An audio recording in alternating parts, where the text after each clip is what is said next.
ನೀವು ಯಾವುದಾದ್ರೂ ಸ್ಟಾಕಲ್ಲಿ ಇನ್ವೆಸ್ಟ್ಮೆಂಟ್ ಮಾಡಬೇಕು ಅಂದರೆ ಈ 3 ಚೆಕ್ ಲಿಸ್ಟ್ಗಳು ನಿಮಗೆ ತುಂಬಾ ಸಹಾಯ ಮಾಡುತ್ತೆ. ನಂಬರ್ 1, ನೀವು ಚೆಕ್ ಮಾಡಬೇಕು ನೀವು ಯಾವ ಕಂಪ್ನಿಲಿ ಇನ್ವೆಸ್ಟ್ ಮಾಡ್ತಾ ಇದ್ದೀರೋ ಆ ಕಂಪ್ನಿಯ ಪ್ರಮೋಟರ್ ಹೋಲ್ಡಿಂಗ್ ಎಷ್ಟಿದೆ ಅಂತ. ಪ್ರಮೋಟರ್ ಹೋಲ್ಡಿಂಗ್ ಏನಾದರೂ 50%ಗಿಂತ ಕಡಿಮೆ ಇದ್ದರೆ ಪ್ರಮೋಟರ್ಗೆ ಅವರ ಕಂಪ್ನಿ ಮೇಲೆ ಅವ್ರಿಗೆ ಟ್ರಸ್ಟ್ ಇಲ್ಲ ಅಂತ. ಅವರು ಅವರ ಈಕ್ವಿಟಿನ ಡೈಲ್ಯೂಟ್ ಮಾಡಿದ್ದಾರೆ ಅಂತ ಅರ್ಥ.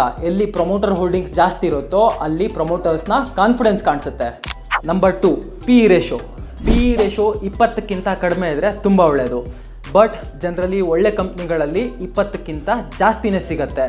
ನೀವು ವ್ಯಾಲ್ಯೂ ಇನ್ವೆಸ್ಟಿಂಗ್ ಮಾಡ್ತಾ ಇದ್ದೀರ ಅಂದಾಗ ಟ್ರೈ ಮಾಡಿ 20ಕ್ಕಿಂತ ಕಡಿಮೆ ಇರೋ ಸ್ಟಾಕ್ಗಳನ್ನೇ ಹುಡ್ಕೋಕ್ಕೆ. ಕೊನೆಯದಾಗಿ ಪಿ ಬಿ ರೇಷೋ 2ಕ್ಕಿಂತ ಕಡಿಮೆ ಇದ್ದರೆ ತುಂಬಾ ಒಳ್ಳೆಯದು. ಇನ್ನು ಬಾಕಿ ಟೆಕ್ನಿಕಲ್ ಅನಾಲಿಸಿಸ್ ಮಾಡೋದು ತುಂಬಾ ಮುಖ್ಯ. ಟೆಕ್ನಿಕಲ್ ಅನಾಲಿಸಿಸ್ ಬಗ್ಗೆ ಹೆಚ್ಚಿನ ಮಾಹಿತಿ ಬೇಕು ಅಂದರೆ ಕಮೆಂಟ್ ಮಾಡಿ and share the video to spread the awareness. So ನಿದ್ರೆಯಲ್ಲೂ ಹಣ ಸಂಪಾದಿಸಬೇಕೆ? TD ಅಕಾಡೆಮಿ ಆಪ್ ಅನ್ನು ಡೌನ್ಲೋಡ್ ಮಾಡಿ ಉಚಿತವಾದ ಕೋರ್ಸ್ ಅನ್ನು ಪಡೆಯಿರಿ.